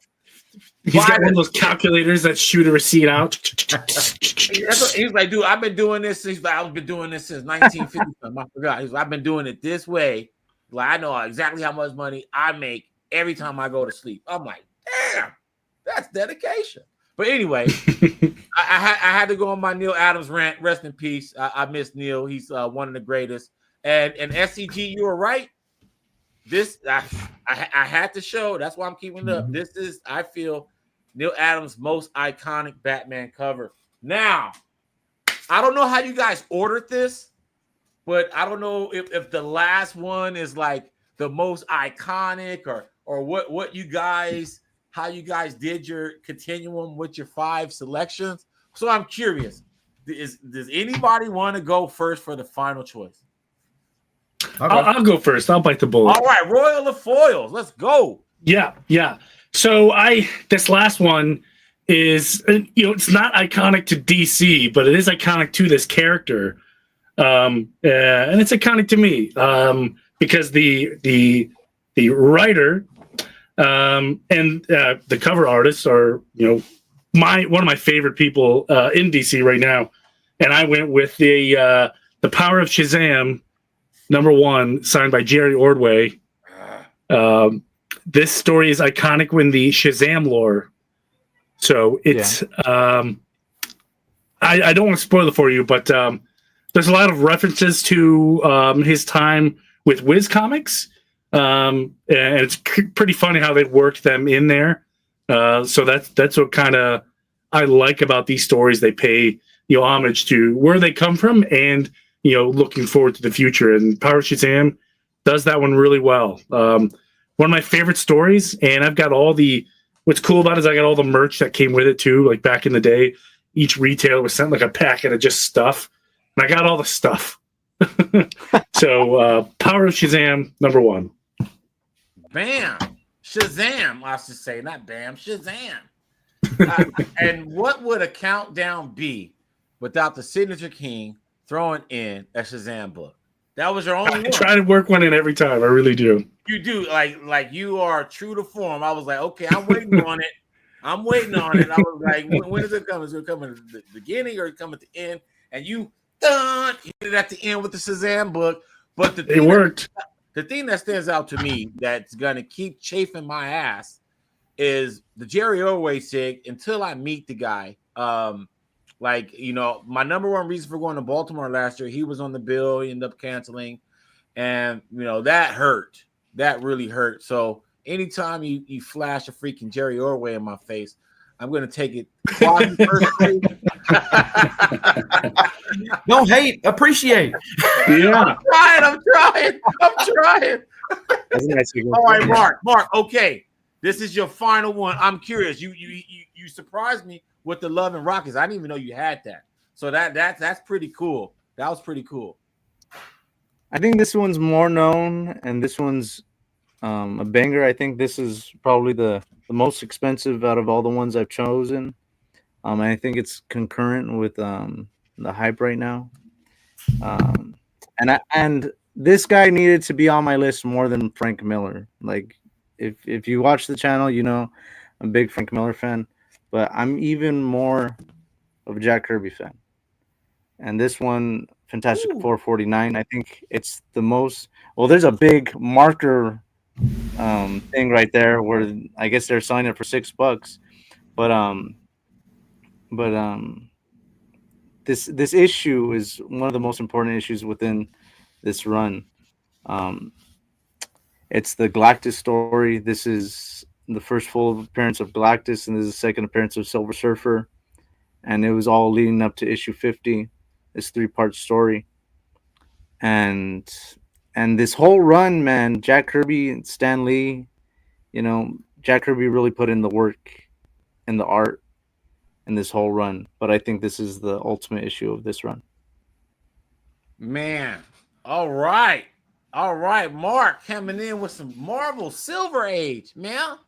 Okay, man, you did hit him with a, you know, that was a very unpredictable 5. That was a very unpredictable 5. You threw in Crisis. I guess the comic gods had to be in there. George Perez had 2 books in this countdown. I thought that was cool. He's one of my favorite all time. So that's crazy. Okay, man. All right, some Kirby. He had some Kirby, a Kirby comic in Prime. That's crazy. All right, SEG, your 5th and final selection. So I almost did not pick this. Well, I'll say that in a second. So this particular book is a controversial book in the sense that some say that it is the first appearance and some say it is the second appearance. I say it's the third appearance, which is another story altogether. Okay. But I almost did not pick this book because it was the show graphic. We got Incredible Hulk. Oh, Yeah. By Roy Thomas. You notice I'm trying to put a few SIGs in here, trying to show some SIG love. whoa, yeah, I appreciate this. So, yep. And so it is missing the Marvel value stamp. You know, Shauna the She-Devil is responsible for more degrading of comics than any other Marvel value stamp in history. The stamp, right? Yeah. Yeah. And so, I first Man. cover appearance of Wolverine, definitely a classic Hulk cover. And there you go. Man, I love the fact that you shared that. I didn't know if that was going to make it on a cut, but that is the thumbnail. That's an image on the thumbnail of tonight's live. And all right, it had to make the cut. You're absolutely right. It is the first cover appearance of Wolverine. You know, I'm not a Marvel guy, but I do know a little bit about comic book lore, a little bit.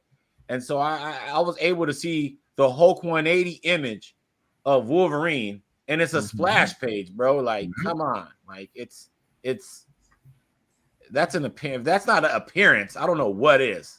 Well, Like, it's not like Damian Wayne's first appearance where he's like, oh, that's my dad. In the shadow? You know? Yeah, like, it ain't like one of those. It's like a Venom 299 where Venom's actually on the last page. But yeah, Foom 2, which was fans of old Marvel. There was a kid that wrote in and drew a character named Wolverine that had regenerative powers. And it is said that they stole the idea from that kid and never gave him credit for it. So I count Foom 2 as actually Wolverine's first appearance, 180 the second, and then this being the third. But it's definitely more of the iconic cover. I will give it that. So. Is Roy Thomas one of the creators? You just hit me on some I didn't know. You just educated me just crazy. So Roy Thomas was the editor at the time. In more recent history, if you Deadpool Wolverine movie, at the end of it, they give Roy Thomas credit for creating Wolverine, which was a total departure because it's always been that it was Trimpe, Len Wein, and then also John Romita Sr., really.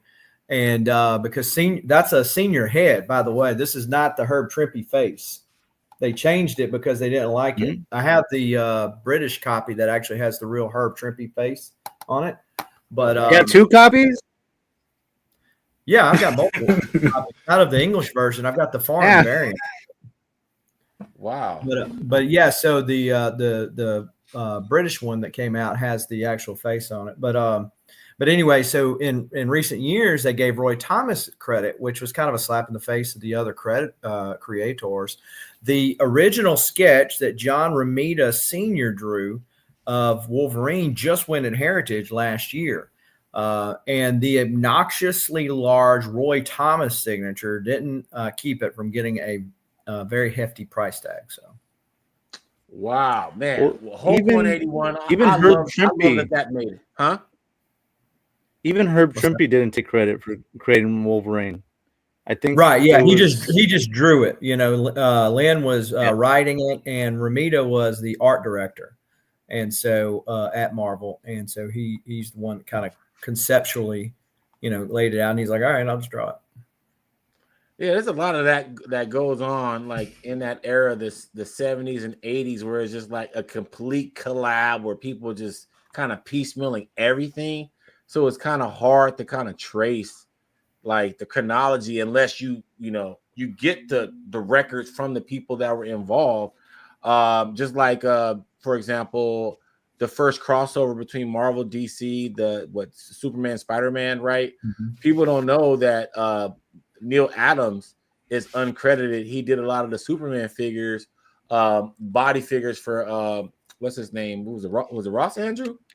Who's the artist? his artist. Yeah, Ross Andrew. Yeah, so yeah. Neil was telling me, yeah, he came in like he told me the story when Ross Andrew got the gig on Superman versus Amazing Spider-Man, and he was saying like he was like, hey man, like help me out with some of the stuff, and because it was like later on in Ross's career and all this stuff. So but yeah, like I was like, whoa. So like, and then I hear all this stuff now where I talk to these old crusty bunker guys, and there's all this inking by committee stuff that happens.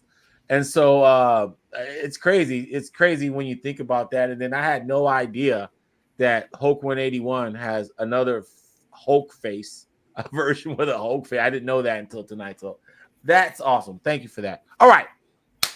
My last one.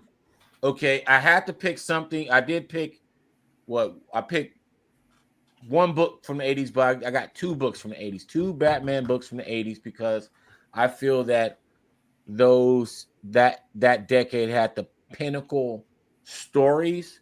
I thought the 2000 has the runs, like where you have the people that were on the title for a year or something like that. But as far as like stories, all time classic, timeless story, Batman stories, the 80s is it.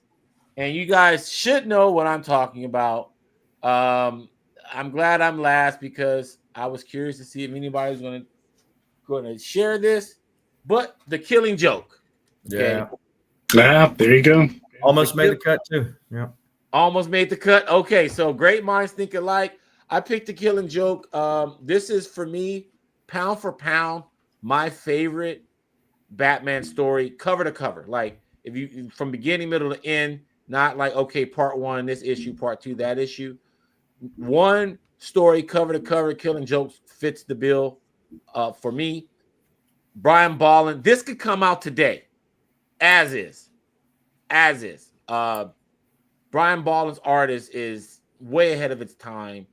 Alan Moore is a genius, obviously, and this is one of those. After Dark Knight Return, they made the prestige format so popular. So the prestige format on this, and then I have another copy. Okay, by the way, this is actually signed. The Brits sign their books in the first page, right? Yep, on the first this page. Is actually signed by Brian Bolland. Okay, so this is signed by Brian Bolland, and then shout out to Crafty Comics. This is a clear board. This is another issue. This one, okay, guys, we're gonna do an episode when because Mike is gonna get one book graded. He's gonna submit one book ever in his life, and it's gonna be this one. This book is A Killing Joke, signed by Alan Moore and Brian Bolland. Okay. Ooh, yeah. I got this from the first time owner. He contacted me because he wanted me to have it. And this is it right here. And I think it a grade very high. CGC has signature verification. So does CBCS. I want to try to do something where I can get a quick turnaround. So that's why they said I could do it at Baltimore. I bought this at Baltimore, but somehow, some way, I didn't get it verified. I got wrong information. So I know friends that did get stuff verified at Baltimore, but this is actually so I hoard this book. So I have this signed by Brian Bolland and Alan Moore. And then I have this one signed by Brian Bolland on the first page. And then this one is another slab copy, of just Brian Bolland. And actually, this actually could be yours if anybody wants it. It's on the eBay store. I have 3. I love this book. I wanted something on the cover. I actually bought this years ago. And this was one of my first signed Killing Jokes. I actually have 4 Killing Jokes, but I have 3 signed. And this is one of them.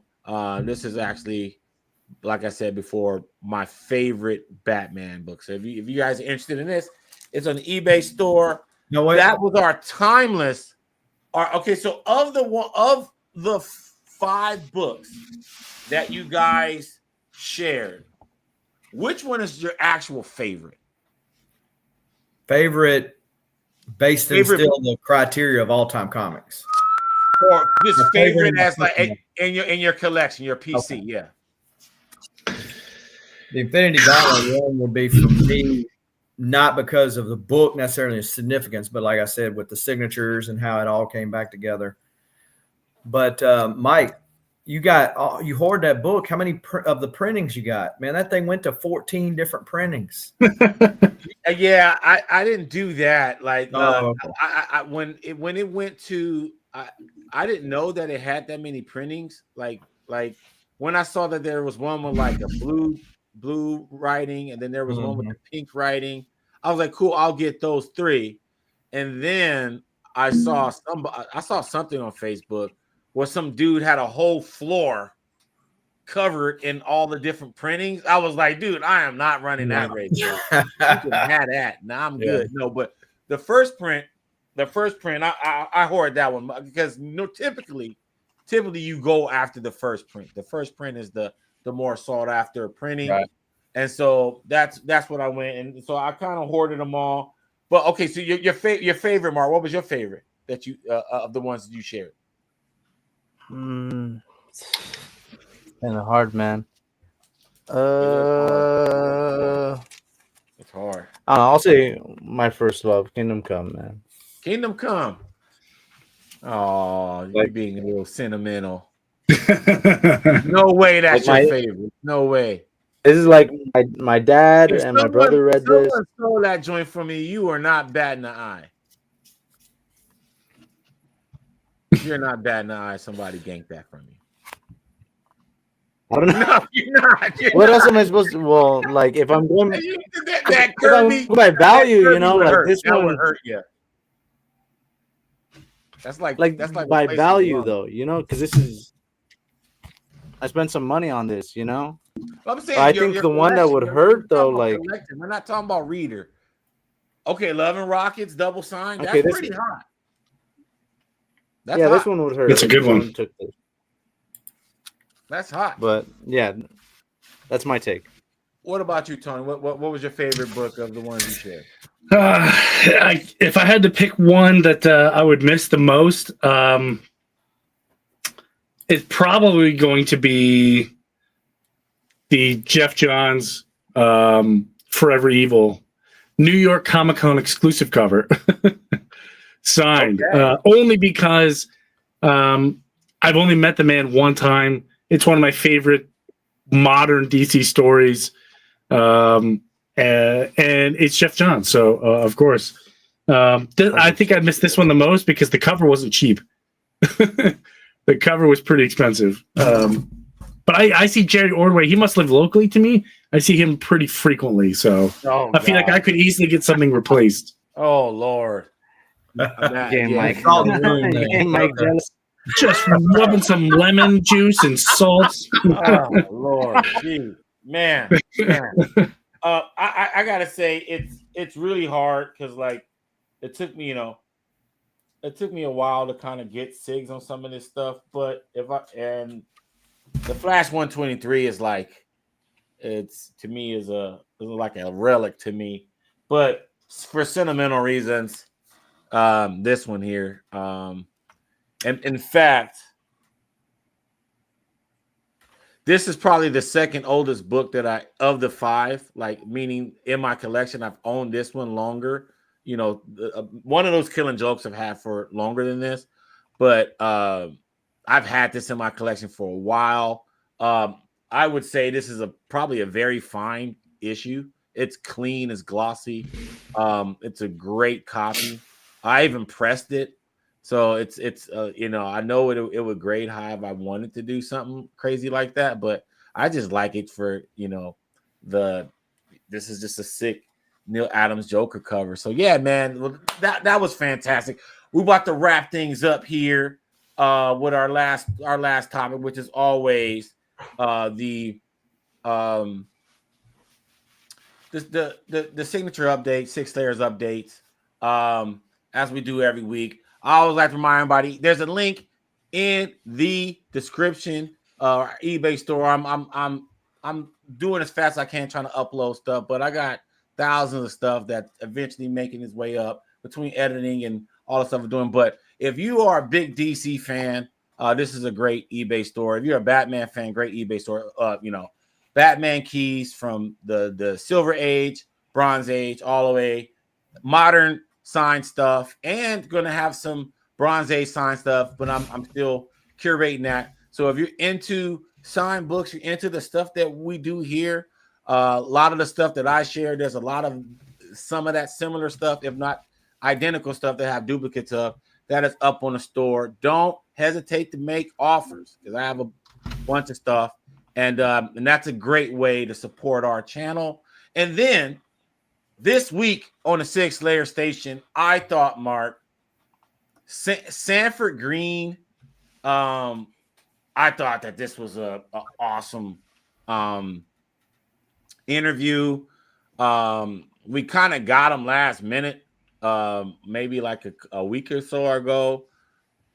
Yeah. Bitterroot returns, but I didn't know that he was a part of the think tank of the Marvel hip hop variants. I didn't know that he helped pick some of the artists to do the variants, and he also curated the hip hop catalog to homage. So like Axel Alonso, him, and a couple other artists kind of curated that whole initiative. I didn't know that at all, and he brought you that. Have any of those issues, Mike?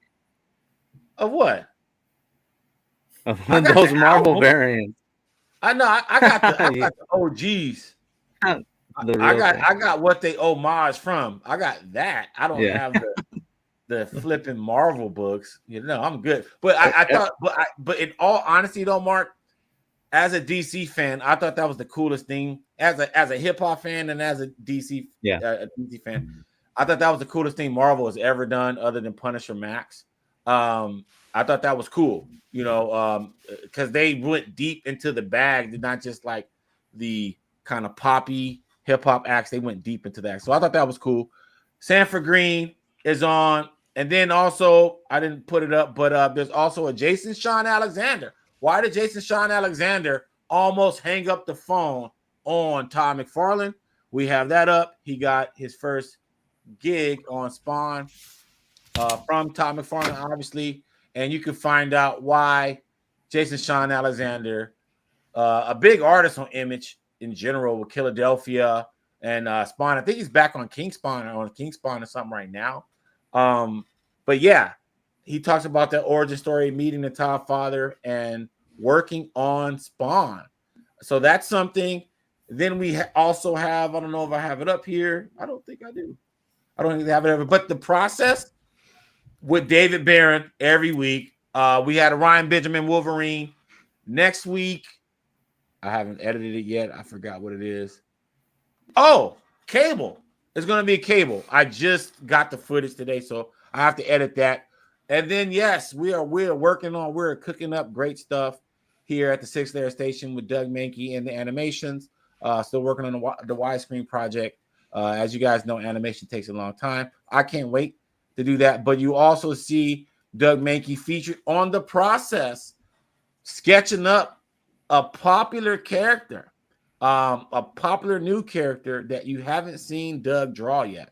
So you're going to see that be shared for the first time, and then in the companion episode, David will color that piece. So I'm excited. I can't tell you guys what he's going to be drawing, but it's going to be fun. It's going to be something you guys really enjoy, especially now. But anyway, guys, any last words? Anything that you guys want to let everyone know before we hang it up? My CBCS order is coming soon, hopefully. That's huge. I mean, I wish I had books tonight that I put in that order. They had that big promo code where they waived all verification fees. So originally it was going to be like a $1,200 order, but when I waived the fees, we got it down to like $600. So it was like half off. Wow. So I took full advantage of it. So, yeah, there's content coming up for that and giveaways included in there. So I threw a couple of books in there I don't want that are signed, and why not? So if you like free stuff, book coming. Oh, I can't wait for that. Monster stack. It's like 30-some books. It's huge. Man, stay tuned. I'm gonna say someone. Well, yes, sir. I was just gonna say, someone get a copy of Fearful Symmetry for Mike Craven's Last Hunt. Get that for Mike. Diversify his collection. Please like this video before you guys leave out. Also, I was looking for the Wolverine. The Wolverine's in the graphic right there. That's the Wolverine from this week's Process by Ryan Benjamin, colored by David Barron. I'm like, dude, I'm looking all over the place. It's in the flipping graphic right there, Mike. Wake up. But okay, yes. And anything you want to share, Mark? Where are you gonna be next, man? You be out in the street. You be in the street. What's your next event you're going? There's an event tomorrow. Sankovic is going to be at Golden Apple. Anyone that's listening, $40 for anything that's not the book that he's selling. And there's another convention called There's another convention called Multicon. So you guys know that. Be there or be square, man. So Sankovic, is just him going to be there? Any other people? Some other people that worked on, I believe the book is called The Essentials. Okay. But you're going there for Bill? Yeah. Gotta try to get things together. I'm curious what comes out of that. I'm curious. All right. And then for me, please like and subscribe to all 3 of our channels. That's what I want to end this with. Like this wonderful video, especially if you're in the live. If you're watching on Instagram, please head over to YouTube and subscribe to the Southern Comic Geek, Signature King, and the Sig Slayer comic book headquarters, baby. Let's go. Give us a follow on IG, and then come over to YouTube and smash that subscribe button and like this. We will be back next week on Stash Wars Live. And once again, we had a little break, but here we go again. We got a wave of Comic-Cons coming up in March that we want to get you guys prepared for. So next Friday is the last day of February. And so we're going to get you guys geared up for WonderCon in Anaheim, C2E2 in Chicago, and Planet Comic-Con in Kansas City. Okay, so we will be going over, unpacking all of this stuff. My man Mark just already said, I don't know if you guys heard, but he said casually that Bill Sienkiewicz is $40 a signature. Okay, it's cheap when you compare it to Neil Adams. So compared to Neil Adams. So that what would that make him? That would make him tier 2. Yeah, he's tier 2. Okay. So Bill Sienkiewicz is tier 2. He is $40 a signature, guys. Wowzers. I remember when Bill was one free. You know, back when you used to ride the wagons and you know, you used to have to pee outside in the outhouse and stuff like that. Like he was one free. You see what I'm saying? Now my man is $40 chucks and not even. There he is, Grand Admiral Burtis. Okay, Grand Admiral Burtis, I'm glad you came on. We showed this is the guy that had those Jim Lee pages. He had the 3 consecutive Jim Lee pages. Since he's here, you know, this was you, man. This was you, man. Unbelievable. 3 consecutive Jim Lees. That is nuts. And so yeah, so that's how we're going to end the show tonight, guys. Stay tuned next week. We will go over another comprehensive signature guide. Things change from show to show, and so we want to let you guys know as that happens. And there's going to be fresh appearances, so first time appearances for the year for some of this guest list. Like Jim Lee. Jim Lee will be making his first real appearance at a Comic-Con at WonderCon. So like we'll be talking about all these things and what to unpack. Same with people like Ed McGuinness. Ed McGuinness will be out for the first time in 2025. So we're going to be breaking all of this stuff down next week. So if you're going to be in Chicago, Kansas City, or Anaheim, LA area, SoCal area, we will be talking about these shows. But until then, guys, you guys have a great weekend. We are out.